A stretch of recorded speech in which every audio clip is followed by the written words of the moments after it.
Еднакво работат, но еднакво не заработуваат. Мажите и жените во Македонија не земаат иста плата, дури и кога работат на исти позиции, со исто работно време и со иста одговорност.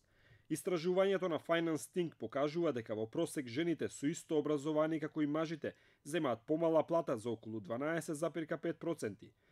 Оние жени пак со основно образование земаат безмалку 1/3 помалку плата од мажите со исто ниво на образование.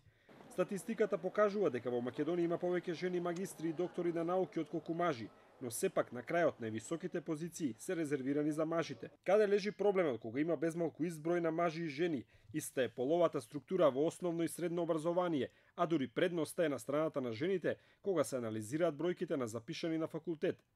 Сепак разликите веќе се гледаат на пазарот на трудот. Стапката на вработеност во 2016-та кај жените е значително пониска во споредба со онаа кај мажите. Од Антико велат дека оваа бројка може да е многу поголема.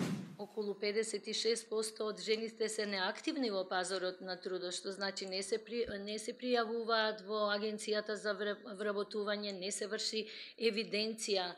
И доаѓаме до заклучок дека нивниот број е многу поголем, бидејќи тие нигде не се евидентирани. Само тие кои се пријавени во агенцијата за вработување врз база на тие се прават тие статистики. И Ирена Цветковик се согласува дека македонското општество е длабоко родово нееднакво. Во приватниот сектор разликата помеѓу платите на мажите и жените со исти квалификации се движи од 13 до 19%.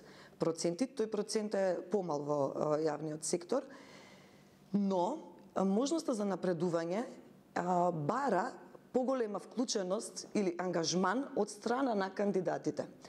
Во таа смисла, жените не можејќи да го балансираат приватниот и професионалниот живот, многу често сеускратени од сите можности за доквалификации, како учество на семинари, конференции и слично, што ги прави послаби кандидати во тој процес на напредување.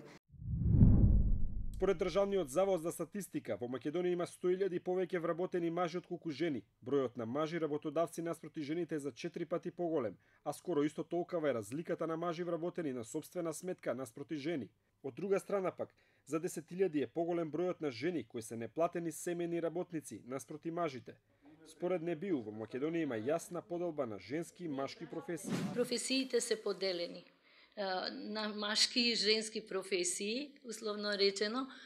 Жените се повеќе во образование, во здравство, во администрација, каде платите, каде надоместоците се многу помали во однос на во други сфери или сегменти на општественото живење. Причините за ова според Цветковиќ е митот дека машката сфера е професионалната, а женската е домот и семејството. Исто така самиот проблем на вработување, дури кога не станува збор за иста позиција, самиот проблем на вработување кај жените обременет со очекување дека жената почесто ќе отсуствува од работа заради ако се болни децата и слично.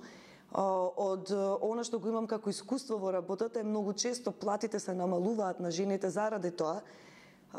Но исто така многу често жени не се примаат, односно се дава предност на мажите кандидати при вработување, не само заради тоа почестите отсуства, неможноста да се избалансира комплетно приватниот со професионалниот живот, туку и можноста да се влезе во репродукција, односно можноста да се забремени и искористи породилното отсуство. Во меѓувреме државата со стратегија и анализи се бори против родовата нееднаквост, додека во пракса како работодавец и државата исто така врши полова дискриминација.